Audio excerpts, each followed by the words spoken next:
Ever merciful, and may God's peace and blessings be upon His holy Prophet Muhammad and the purified members of his household and progeny. Allahumma salli ala Muhammad wa ala Muhammad wa ajil farajahum. Assalamu alayka ya Aba Abdullah wa ala al-arwah allati hallat bifina'ik. عليكم مني جميعا سلام الله أبدا ما بقيت وبقي الليل والنهار ولا جعله الله آخر العهد مني لزيارتكم. السلام على الحسين وعلى علي بن الحسين وعلى أولاد الحسين وعلى أصحاب الحسين. Respected sisters, dear brothers, Assalamu alaikum jami'an wa rahmatullahi wa barakatuh. This night we enter once again the season of sorrow, the season of mourning of Ahlul Bayt alayhim as-salam, their season of sadness for the tragedy of our Imam Abi Abdullah al-Hussain, the master of the martyrs and one of the masters of paradise, as well as his companions and family members in the massacre that took place in Karbala 14 centuries ago. This is a season of mourning that for some of us will last perhaps 10 days. For some of us it may last up to 40 days, up to the Arba'een.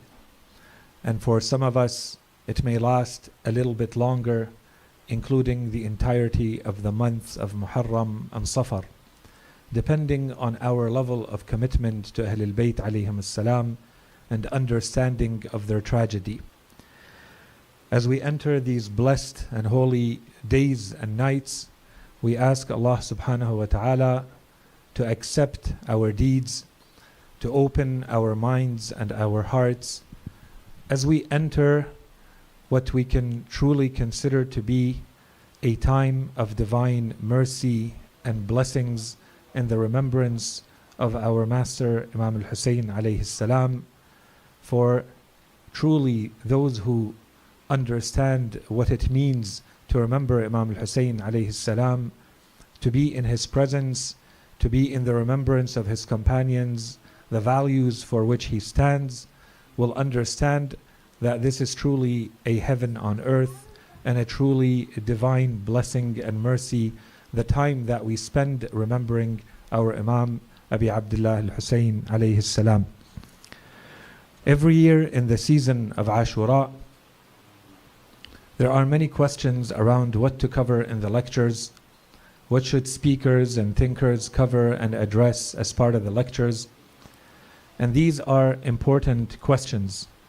Should we stick to the classical traditional approach of talking about Karbala and the tragedy and the history and the sequence of the events, or should we address more contemporary issues and open up our thinking and our approach to the event of Karbala? And then many questions always surround the actual benefits that we are receiving from the time that we are spending attending these gatherings, attending these majalis at the individual level as communities. Are we truly benefiting in an optimal manner from these gatherings?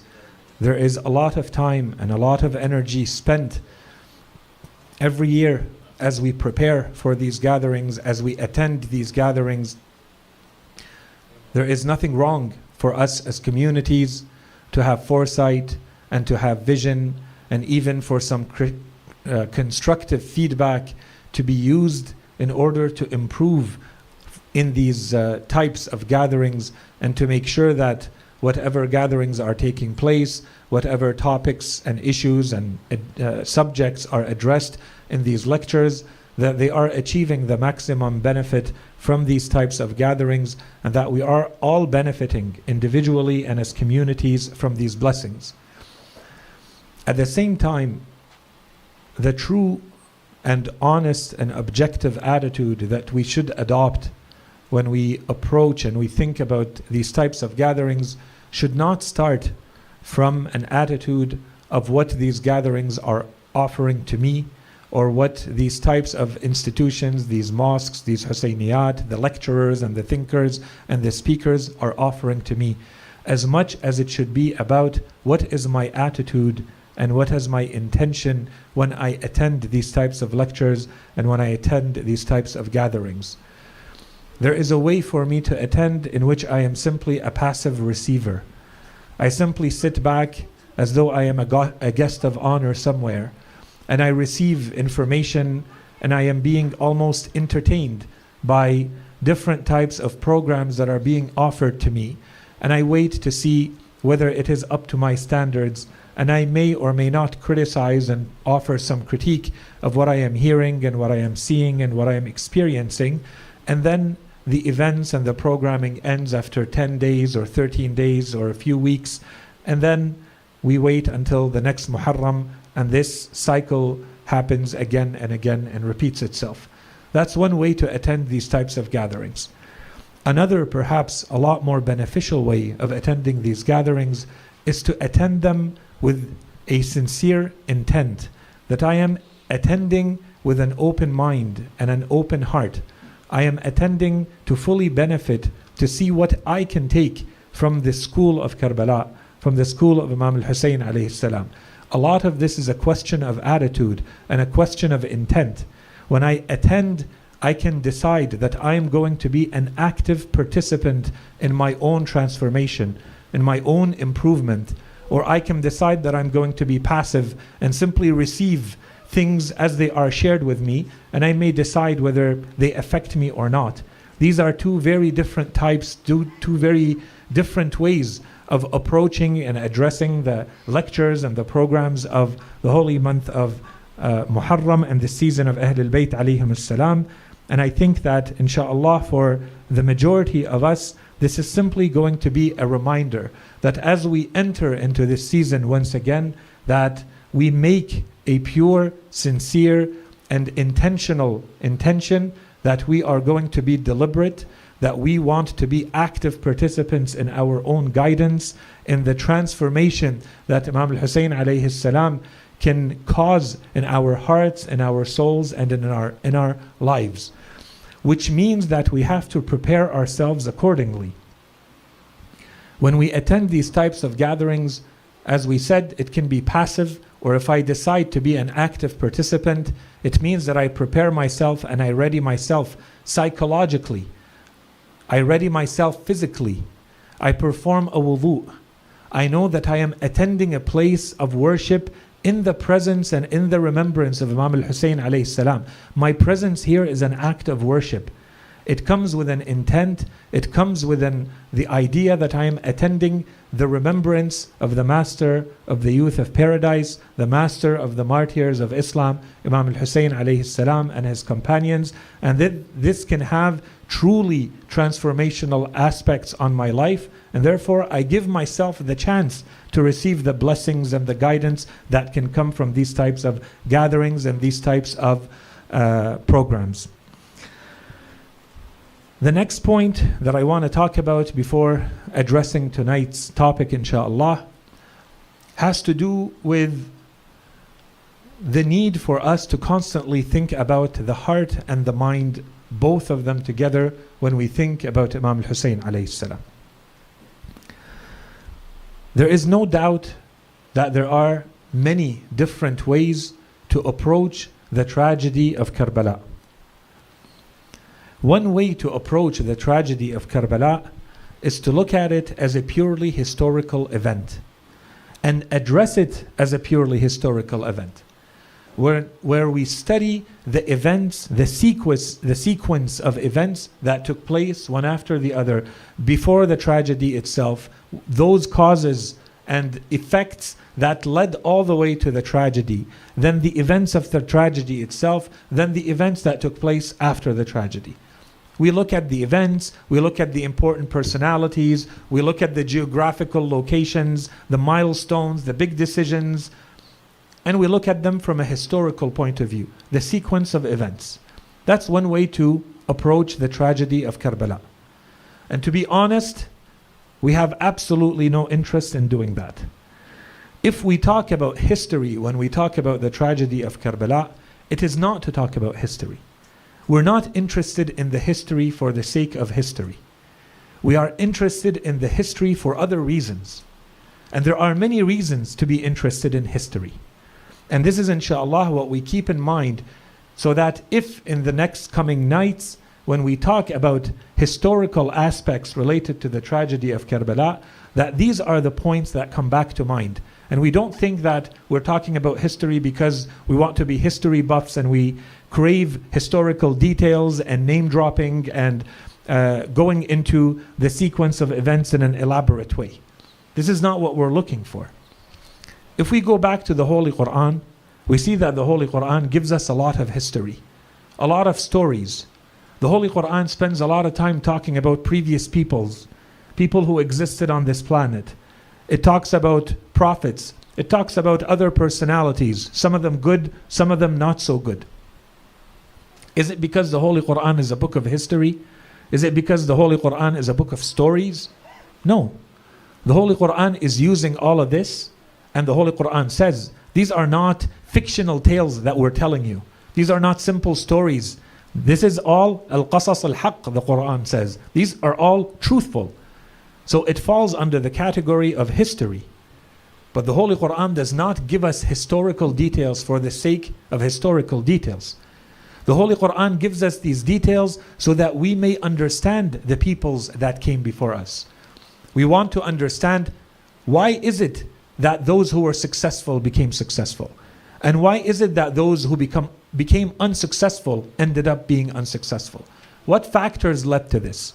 We want to understand things that teach us things about this world, things that allow us to better understand this life of ours, how society works, how human nature is, so that we perhaps do not fall into the same mistakes as those who came before us, so that we may learn from their lessons. And we take all of this back into our lives. And so what we're looking for and what the Holy Quran is trying to teach us are values and teachings that are practical, that are applicable into our lives. They're not limited to historical details told to us for the sake of historical details. A second reason why we look at history is that, generally speaking, and this is human instinct, when a human being loves someone, and this applies even to things, when a human being loves a thing, an object, an event, when a human being loves, they want to know a lot more about the object of their love. The more you love, the more you want to know about that which you love.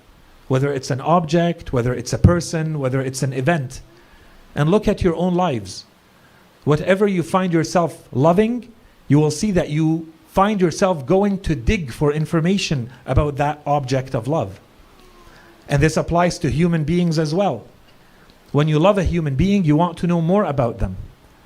And usually the more you know, the more you will end up loving.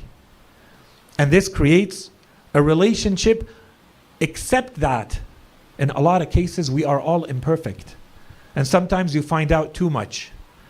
And then perhaps that love starts to weaken. This is normal. Unless that love is towards something that we consider to be perfect.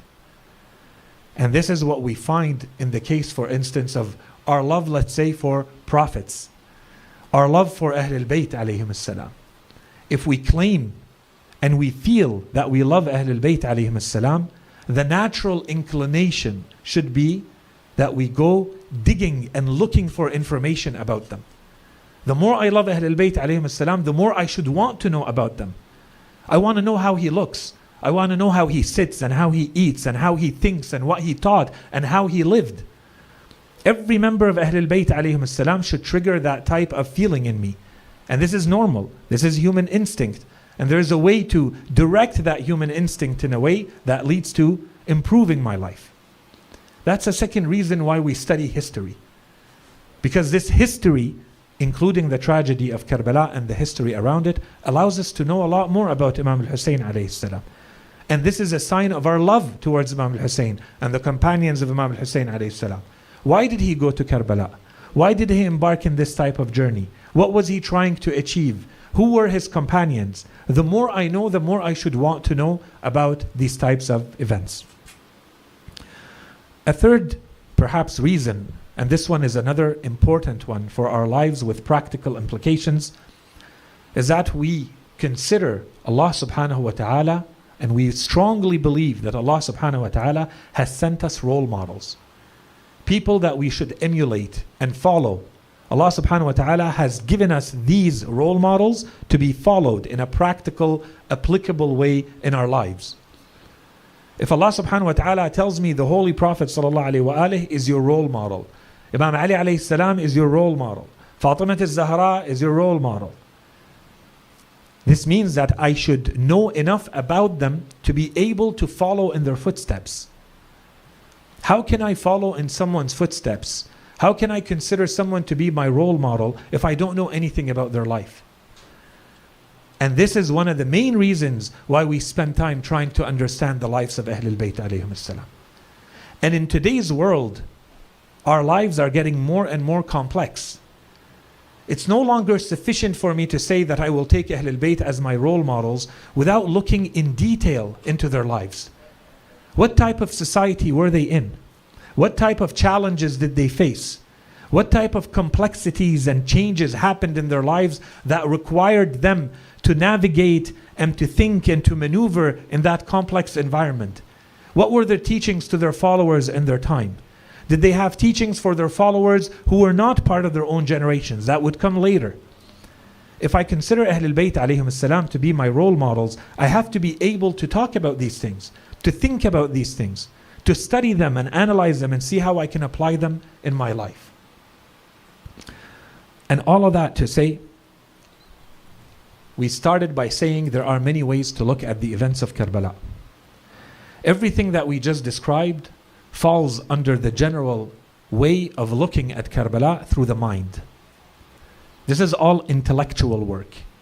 I have to sit and I have to think. This is the work and the way of the mind.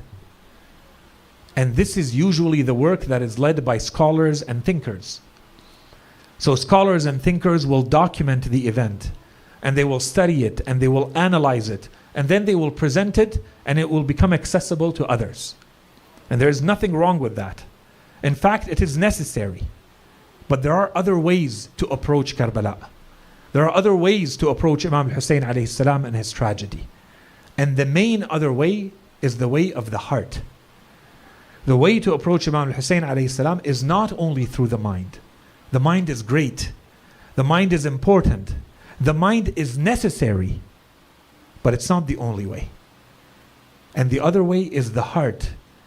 And interestingly enough, it is the way of the heart that Ahlul Bayt alayhim salam emphasized when it comes to the tragedy of Karbala, not the way of the mind. Ahlul Bayt alayhim salam wanted to create a connection between human beings and Imam Hussain alayhi salam that begins from the heart, not the mind. And the main reason for this is that the way of the heart is universal. When you understand Imam Hussain alayhi salam through your heart, it is intuitive. Every human being, if you are a human being who understands what happened, you will consider this to be a horrific tragedy. And that's all you need to enter into the world of Imam Hussain alayhi salam. The other way requires you to become a scholar, to become an intellectual, to use your mind. And the further you can analyze, the greater your understanding will be. The way of the heart does not require any of that. If you are a human being with emotions and feelings and normal instinctive human values, you are going to understand the tragedy of Karbala, the tragedy of Imam Hussain alayhi salam. Regardless of your age, you may be 3 years old, you will understand at your level the tragedy of Karbala. Regardless of your age, regardless of your level of education, regardless of your social background, regardless of your religion, regardless of your belief system. If you are a human being, you will understand the tragedy of Karbala. And this understanding is an understanding of the heart. And Ahlul Bayt alayhim salam emphasized in the case of Imam Hussain alayhi salam the way of the heart more than the way of the mind. And as we said, the way of the mind is necessary. But Ahlul Bayt alayhim as-salam wanted to make sure that the gate through which we access Imam Hussain alayhi salam is first and foremost the gate of the heart, because it is universal and it speaks to everyone and no one is going to be excluded from it.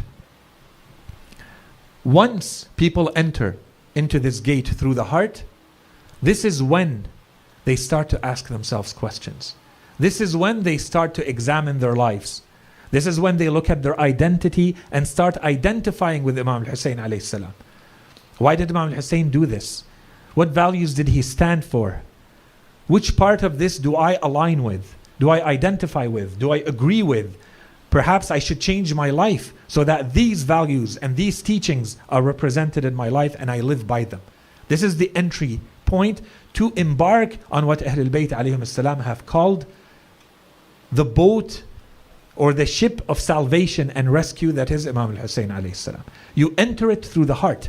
You don't necessarily have to enter it through an intellectual effort, an effort of the mind.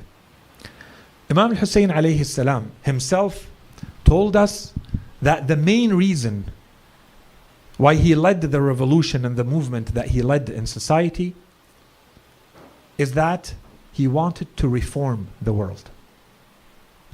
He wanted to change the world, to correct and to fix the wrongs, and to transform it so that it improves. In one word, we call this reform, al-islah. This is the word that Imam Hussain alayhi salam used. I have only gone out with the objective of performing reform. I want to follow in the footsteps of my grandfather and my father, the Messenger of God and Imam Ali alayhi salam. I want to enjoin good and forbid evil. These are the words of Imam Hussain. But in one word, he summarized all of this with islah.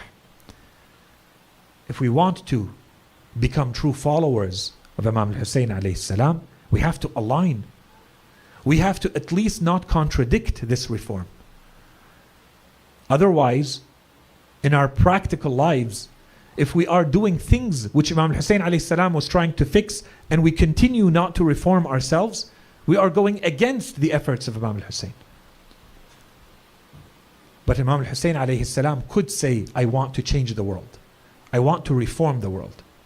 At my level, I have to take it one step at a time. I cannot reform the world without reforming the society in which I live.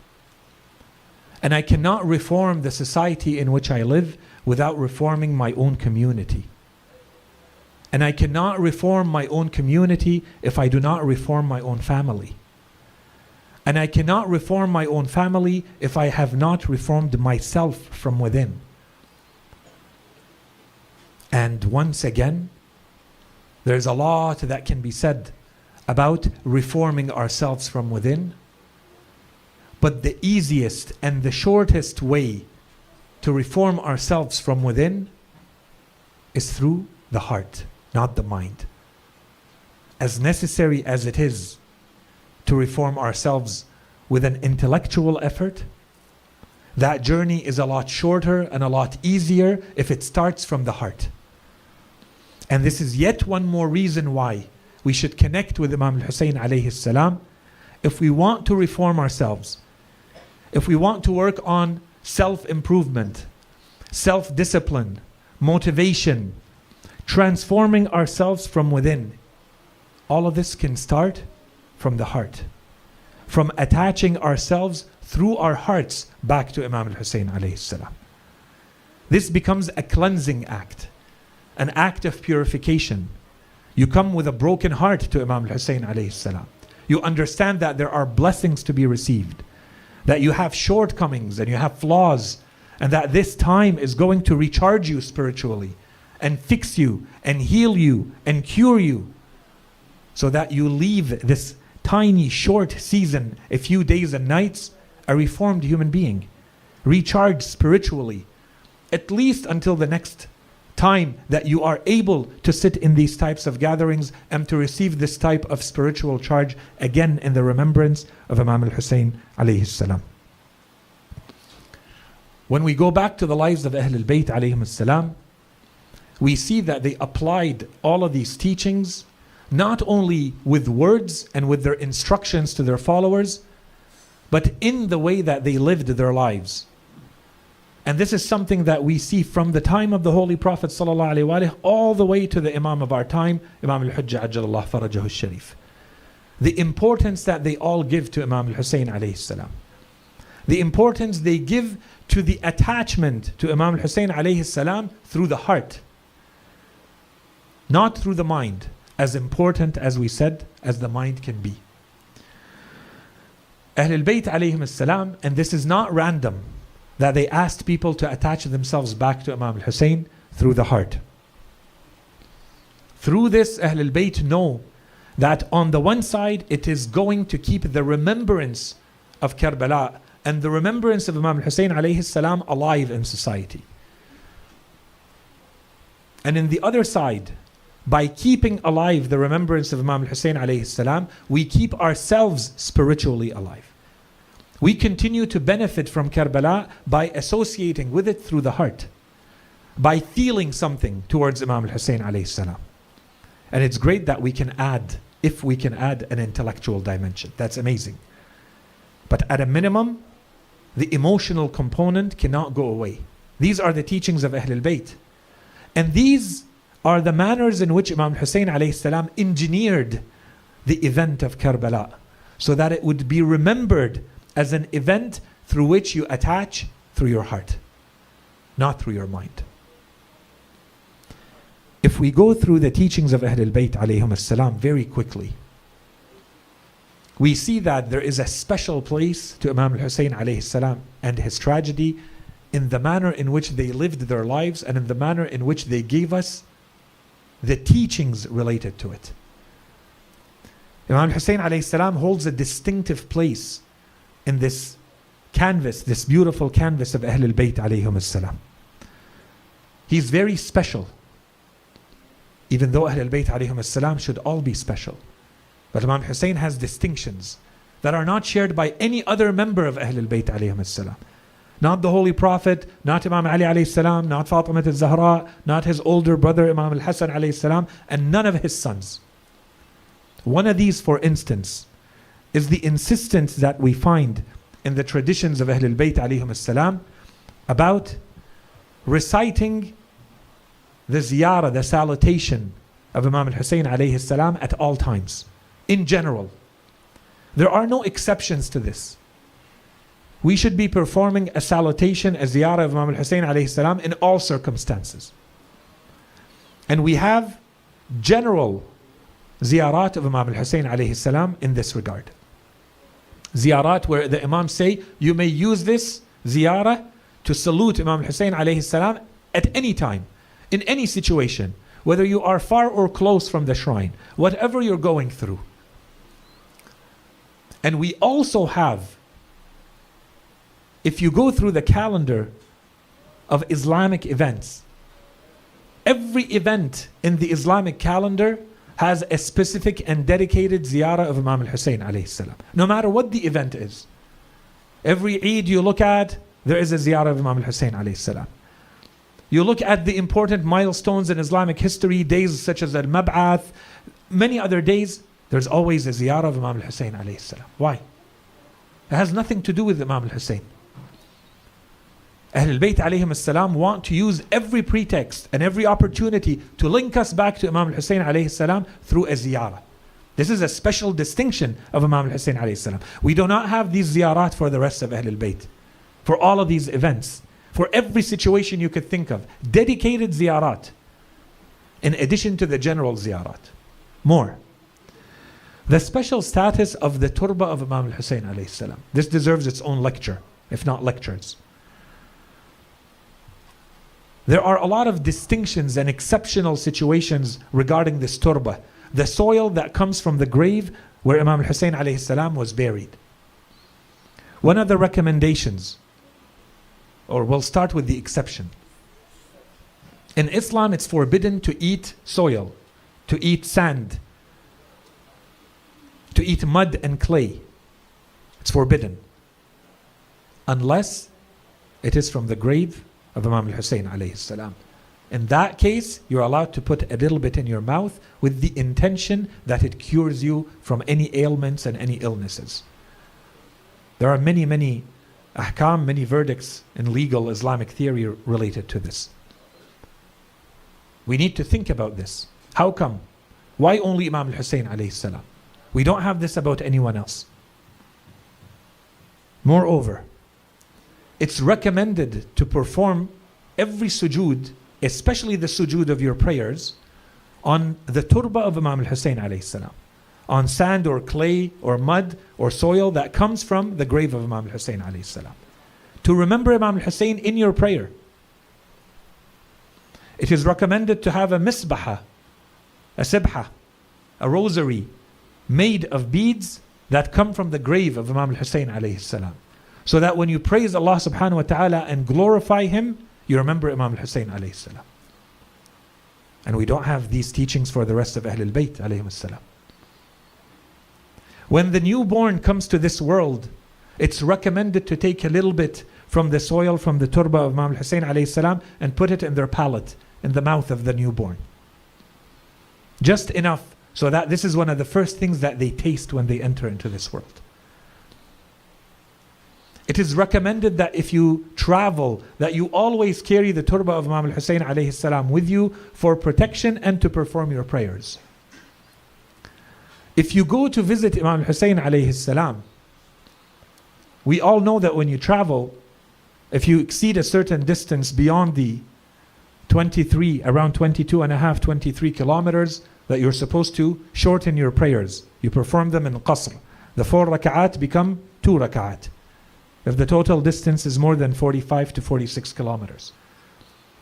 If you visit the shrine of Imam Hussain alayhi salam, you have the choice to perform it as qasr or in full. Why? And more. There is a lot of these. I'll end with the recommendation to perform the mourning, the aza on Imam Hussain alayhi salam. The recommendation to weep and to cry over Imam Hussain. The recommendation to make others cry for Imam Hussain alayhi salam. The recommendation to recount the tragedy of Karbala, to tell it in ways that are effective for people to learn about it. We don't have specific traditions and teachings from Ahlul Bayt alayhim as-salam for all of them regarding all of this for their own lives. These are all distinctions for Imam Hussain alayhi salam. And all of these are opportunities that Ahlul Bayt alayhim as-salam are taking to bring us back to connect to Imam Hussain alayhi salam through the heart. All of these are ways so that we never go out of the remembrance of Imam Hussain alayhi salam, no matter what situation we're in. And this we could show through the lives of Ahlul Bayt alayhim as-salam and through their teachings. And we have done so in the past with many of the Imams, and many of these are well known. In the time that I have, I'll try to go through some of the sayings specifically from one member of Ahlul Bayt alayhim as-salam, and that is Imam Ali alayhi salam. The reason I talk about Imam Ali, to see what he had to say and how he connected people back to Imam Hussain alayhi salam, there are many reasons. The first reason is that I don't think we hear enough about what Imam Ali alayhi salam had to say about Karbala. Many of us know many of the traditions that come to us from Imam Sajjad, Imam al-Baqir, Imam al-Sadiq, Imam al-Kadhim, Imam al-Rida alayhi salam. How many do we know from Imam Ali alayhi salam specifically about Karbala? Secondly, Imam Ali alayhi salam is our most important Imam. He's our first Imam. Thirdly, he is the father of Imam al-Hussain alayhi salam. And that in itself requires more discussion and more thinking on our part to look at that relationship between a father and a son who are both Imams. In addition to that, Imam Ali alayhi salam is by far the most influential Imam from among Ahlul Bayt alayhim as-salam in the Islamic world, beyond the lovers and followers of Ahlul Bayt alayhim as-salam. Imam Ali alayhi salam, everyone wants to know what he said and how he conducted himself and what did he do. Whether you love and follow Ahlul Bayt alayhim as-salam or you don't. You cannot avoid going through Imam Ali alayhi salam as an Islamic personality to understand Islamic teachings. So it becomes very significant and meaningful to see what Imam Ali alayhi salam had to say about the tragedy of Karbala and how he dealt with it, how he conducted himself with regards to the tragedy of Karbala. Beyond all of this, Imam Ali alayhi salam would have said everything that he said about Karbala way before the events of Karbala. Imam Ali alayhi salam lived before and died and was martyred before the tragedy of Karbala. He left this world year 40. Karbala happens year 61 of Hijrah. So that's 21 years at least. And as we shall see in the narrations, the majority of the traditions that come to us, and we will be looking at the reports, they seem to have been said when Imam Ali alayhi salam was the Khalifa, which means that it would have happened towards the end of his life, which tells us that the majority of these reports are around 25 to 20 years before the tragedy of Karbala, which is in itself a form of prophecy. It's miraculous that Imam Ali alayhi salam talks in this type of detail about the tragedy that has not yet taken place. In terms of time, the majority of these seem to have happened when Imam Ali alayhi salam was traveling back and forth. Imam Ali alayhi salam would have traveled 3 times to Karbala, at least documented in history, and perhaps more, during the time of his Khilafah. Twice was to go to the Battle of Siffin and to come back from the Battle of Siffin. That way went through Karbala. And he would stop both ways. And we have many reports around this. And the third time was when Imam Ali alayhi salam went to the Battle of Nahrawan to fight the Khawarij. Imam Ali alayhi salam also stopped at Karbala. And we have a lot of reports around that. And by the way, in all those 3 trips, both Imam al-Hassan and Imam Hussain alayhim salam were with Imam Ali, and it's documented in history. Which tells us first that Imam Hussain alayhi salam would have heard the prophecies around his own martyrdom and what would happen from Imam Ali alayhi salam in these events. Because there's often a question about whether and to what extent did Imam Hussain alayhi salam know what was awaiting him at Karbala. We know for sure, and there is no doubt, and this is further confirmation, that Imam Hussain alayhi salam was very well aware of what was awaiting him in Karbala. All of Ahlul Bayt knew. This is in addition to his divine knowledge. And secondly, it means that when Imam Hussain, when you read in the Maqatil, when Imam Hussain alayhi salam reaches Karbala and he starts asking what is the name of this land, it means that Imam Hussain alayhi salam is not really asking about the name of this land. He knows what this land is called. He's been here at least 3 times before, if not more. So we have to study and analyze, why is it that Imam Hussain alayhi salam keeps insisting, what is the name of this? And they give him a name, and he says, but doesn't it have another name? And doesn't it have another name? And doesn't it have another name? Why? We need to think about that. But it's certainly not because Imam Hussain alayhi salam did not know what this land is called. We move to the ahadith themselves. Very quickly, I'm looking at the time. These ahadith are going to teach us how Imam Ali alayhi salam is conducting himself, is reacting to the tragedy of Karbala before it happens. Today the tragedy has happened. We are dealing with reality today. It's normal that I react in a certain way. Imam Ali alayhi salam is reacting to something that has not happened yet. And so when you look at these ahadith, try to put yourself in that situation.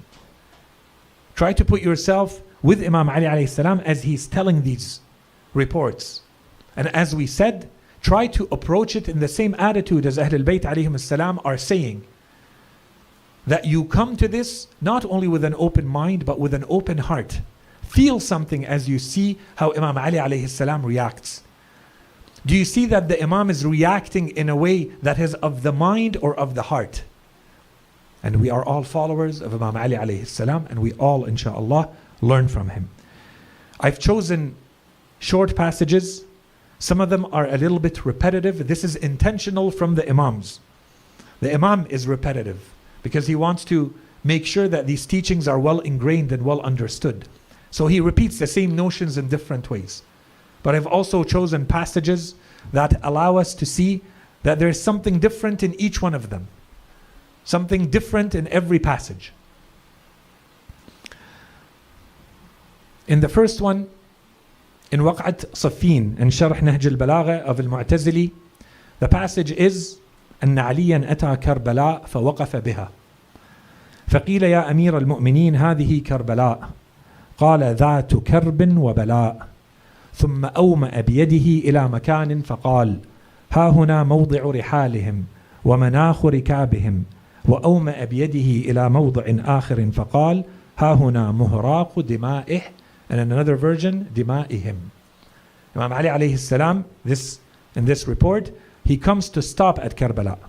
He was told, O Commander of the Faithful, this is Karbala. And he said, the one with Karb and Bala, the one with sorrow and affliction. He derived those two terms out of the name of the city. And he said, then he pointed with his hand to a spot and he said, that is the place where they will keep their provisions and luggage. And here is where they will stable their mounts, the saddles and the mounts that they put on the camels and the horses. This is where they will dismount them and put them. And then he pointed to his hand to another spot and he said, that is where his blood will be spilt and where it will flow. And in another version, their blood will be spilt and where it will flow. In a second report, مر علي عليه السلام بكربلاء. This is Imam Sadiq عليه السلام in كامل الزيارات and خصائص الأئمة. مر علي عليه السلام بكربلاء فقال لما مر به أصحابه وقد غرورقت عيناه يبكي هذا مناخ ركابهم هذا ملقى رحالهم ها هنا مراق دمائهم طوبى لك من تربة عليها تراق دماء الأحبة. So here Imam Ali alayhi salam passes through Karbala. When his companions come to him, his eyes had filled with tears and he was weeping. And he said, this is where their mounts or their luggage will be stabled. And this is where they will store their provisions. And here is where their blood will be spilt and where it will flow. How blessed are you, O land. Imam Hussain, Imam Ali alayhi salam talks to the sand, to the land of Karbala. He says, how blessed are you, O land, for the blood of the loved ones shall be spilt on your sands. In Kitab al-Irshad and Kitab Kashf al-Yaqeen, the narrator says, لما توجهنا مع أمير المؤمنين عليه السلام إلى صفين فبلغنا طفوف كربلاء وقف ناحية من المعسكر ثم نظر يمينا وشمالا واستعبر ثم قال هذا والله مناخ ركابهم وموضع منيتهم فقيل له يا أمير المؤمنين ما هذا الموضع فقال هذا كربلاء يقتل فيه قوم يدخلون الجنة بغير حساب ثم سار. So the narrator says, when the commander of the faithful, Imam Ali alayhi salam, headed to Saffin and reached the plains of Karbala, he went to stand aside at a distance from the army. He looked to the right, he looked to the left, and then he wept and he said, by God, this is where their mounts will be stabled. This is where they will be killed. And then he was asked, O master of the believers, what is this place? He responded, this is Karbala. This is where a group of people will be killed who shall enter paradise without account. Then he departed.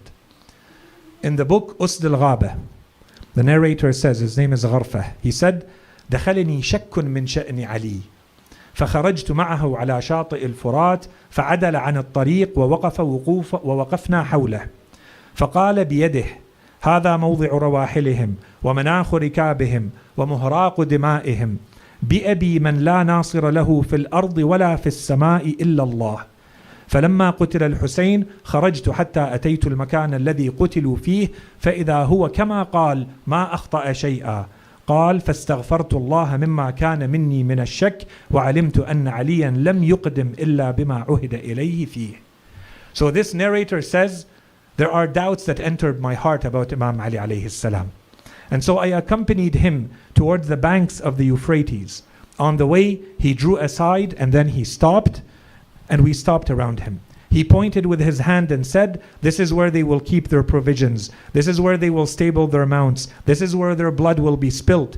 May my father be a sacrifice for the one who will have no support no one supporting him in the earth nor the heavens except God.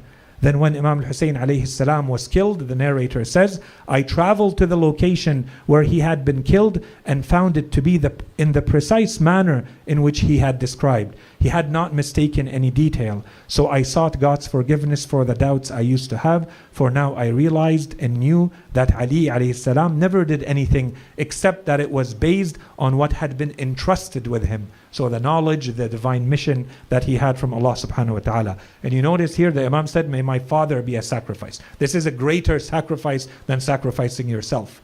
Because first you sacrifice yourself to protect your father. When the Arabs say this, this is the height of the sacrifice. There's nothing else left to sacrifice. When the Imam says, may my father be a sacrifice to this one, to Imam Hussain alayhi salam. These are the words that Imam Ali alayhi salam uses. There's another narration, I'll skip, I'll not have enough time. In تهذيب الأحكام in كامل الزيارات, Imam الصادق عليه السلام says, خرج أمير المؤمنين عليه السلام يسير بالناس حتى إذا كان من كربلاء على مسيرة ميل أو ميلين فتقدم بين أيديهم حتى إذا صار بمصارع الشهداء قال قبض فيها ما أتى نبي وما أتى وصي وما أتى سبط شهداء بأتباعهم فطاف بها على بغلته خارجا رجليه من الركاب وأنشأ يقول مناخ ركاب ومصارع شهداء لا يسبقهم من كان قبلهم ولا يلحقهم من كان بعدهم. In this one, Imam Ali alayhi salam, the commander of the faithful, was marching in the company of a group of people. When they were 1 or 2 miles away from Karbala, he went ahead of the company until he reached the place where the martyrs would fall. Then he said, in this place, 200 prophets, 200 successors of prophets, and 200 descendants of prophets, along with their companions, have all lost their lives by way of martyrdom. Then he rode around the area, mounted on his mare with his feet out of the stirrups, while saying, this is the place where the mounts shall rest, and this is where the bodies of the martyrs shall fall. Those who came before them shall not surpass them in rank, and those who came after them shall never reach them in status. This is the status of Imam Hussain alayhi salam and his companions in Karbala. In Musnad Ahmad, the Rawi says, فَلَمَّا حَاذَا نَيْنَوَى. This is again Imam Ali alayhi salam. فَلَمَّا حَاذَا نَيْنَوَى وَهُوَ مُنْطَلِقٌ إِلَى صَفِّينَ نَادَى عَلِي عليه السلام اصبر أبا عبد الله اصبر أبا عبد الله بشط الفرات. قلت وماذا؟ قال دخلت على النبي صلى الله عليه وآله ذات يوم وعيناه تفيضان. قلت يا نبي الله أغضبك أحد؟ ما شأن عيناك تفيضان؟ قال بل قام من عندي جبريل عليه السلام فحدثني أن الحسين يقتل بشط الفرات. قال فقال هل لك إلى أن أشمك من تربته؟ قال قلت نعم. فمد يده فقبض قبضة من تراب فأعطانيها فلم أملك عيني أن فاضتا.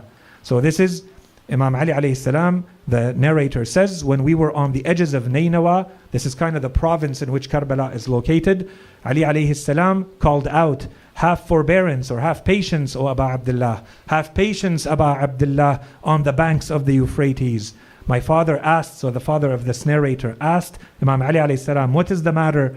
Imam Ali alayhi salam replied, I came to the Prophet one day and found him with his eyes full of tears. So I asked him, O Prophet of God, has anyone caused you distress or anger? Why are there tears in your eyes?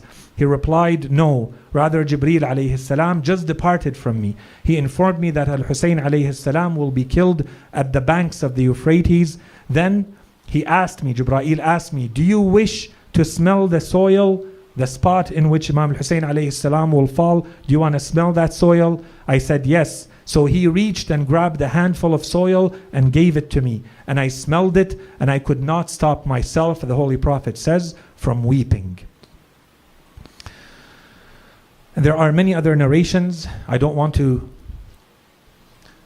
lack time to finish what we have to say. Imam Ali alayhi salam, in many other narrations, he mentions the names of those who killed the Imam, the names of those who do not support the Imam, who betray the Imam. He mentions those who will be with the Imam, the different functions that they will perform, those who will carry the banners, from where they will enter in Kufa, and so on and so forth. We have a lot of these narrations, and the Imam mentions many people by name. I want to end with a couple of narrations to see how Imam Ali alayhi salam did not only talk about Karbala when he passed through Karbala. The Imam would seize every opportunity he had, just like the rest of Ahlul Bayt alayhim salam, to mention Karbala and to make sure that people connect back to Imam Hussain alayhi salam through their hearts, through the tragedy of Karbala. In this case, this is when Imam Ali alayhi salam was struck. This is when Imam Ali alayhi salam is about to leave this world. In that state, the Rawi says, قال زهير بن الأرقم لما أصيب علي عليه السلام بضربة ابن ملجم دخلت عليه وقد ضم الحسين رحمة الله ورضوانه عليه إلى صدره وهو يقبله ويقول له يا ثمرتي وريحانتي وثمرة نبي الله وصفيه وذخيرة خير العالمين محمد بن عبد الله كأني أراك وقد ذبحت عن قليل ذبحا. قال فقلت ومن يذبحه يا أمير المؤمنين؟ فقال يذبحه لعين من هذه الأمة ثم لا يتوب الله عليه ويقبضه إذ يقبضه وهو ملآن من الخمر سكران. قال زهير فبكيت فقال لي علي فالذي قضي كائن. So in the book in Al-Futuh, the narrator says, I came to see Imam Ali alayhi salam after he had been struck by Ibn Muljim. Imam Ali alayhi salam is about to leave this world. There is poison in his body and his injury has caused him death. And he says, when I came into the room, I found him hugging Imam al-Hussain alayhi salam. He held him to his chest, kissing him, saying to him, O light of my eyes, O my fragrant flower, O fruit of the heart of the Prophet and his successor, O remaining treasure of the best of all creatures, Muhammad ibn Abdullah, it is as though I see you while you have been slaughtered without mercy soon.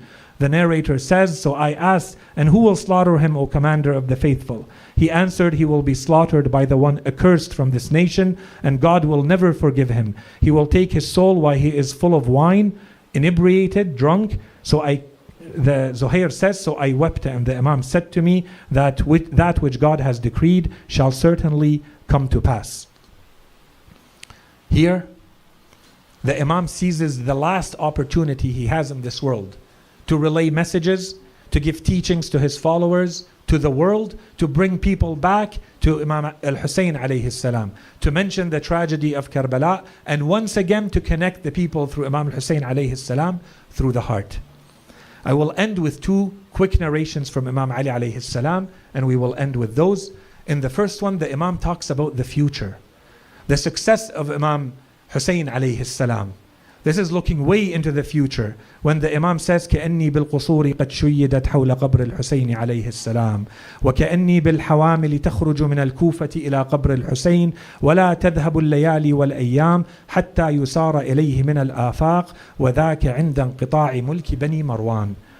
Here Imam Ali alayhi salam says, it is as though I can see the large castles and buildings around the shrine of Imam al-Hussain alayhi salam, and the caravans leaving from Kufa towards the shrine of Imam al-Hussain alayhi salam to visit him. The days and nights shall not end until the travelers will come to him from every horizon, from every point on earth to visit Imam al-Hussain alayhi salam. And that will not be until the end of the rule of Bani Marwan. And for those who know the history of Karbala, you know that this has not happened ever in history. This has only happened in the last few years after Saddam's regime, Ba'athist regime, has disappeared, and people started to come to visit Imam al-Hussain alayhi salam from every horizon and every end of earth, which means that this hadith, Imam Ali alayhi salam, is referring to a different people by the name of Bani Marwan, not the ones who existed at that time. In any case, I'll end with our responsibility towards all of this. Imam Ali alayhi salam, he tells Al-Harith al-Hamadani, one of his closest companions, in Kamil al-Ziyarat, بِأَبِي وَأُمِّي الْحُسَيْنِ الْمَقْتُولِ بِظَهْرِ الْكُوفَةِ والله كأني أنظر إلى الوحش مادة أعناقها على قبره من أنواع الوحش يبكونه ويرثونه ليلا حتى الصباح فإذا كان كذلك فإياكم والجفاء. Imam Ali alayhi salam tells this close companion of his, may my father and my mother be sacrificed for Al-Hussain, who will be slain just beyond Kufa, And by God, it is as if I see the various animals and beasts turning their necks towards his grave, weeping for him, spending all night lamenting him. And this is the point of the hadith. When this comes to pass, beware that you do not become of those who are distant, indifferent, forgetful of Imam Hussain alayhi salam. Imam Ali alayhi salam is saying there is a responsibility. The beasts and the animals will be the ones weeping and crying over Imam Hussain alayhi salam. But after that, the responsibility falls on you. Do not fall in the category of those who have Jafar, who are distant and forgetful and indifferent towards Imam Hussain alayhi salam, neglectful of Imam Hussain alayhi salam. The Imam is saying, remember Imam Hussain after this happens. Don't let only the beasts and the animals be the ones who lamented Imam Hussain alayhi salam. There is a responsibility that inshallah we will carry with us moving forward. We ask Allah subhanahu wa ta'ala to allow us to enter this season of Muharram and Karbala and Ashura with open minds and open hearts, so that we may benefit from the blessings of the guidance of Ahlul Bayt alayhim salam and the remembrance of Imam Hussain alayhi salam and his tragedy, and it may transform us from within. Assalamu alayka ya Aba Abdullah wa ala al-arwah allati hallat bi fina'ik. عليكم مني جميعا سلام الله أبدا ما بقيت وبقي الليل والنهار ولا جعله الله آخر العهد مني لزيارتكم. السلام على الحسين وعلى علي بن الحسين وعلى أولاد الحسين وعلى أصحاب الحسين وصلى الله على سيدنا محمد وعلى آله الطيبين الطاهرين.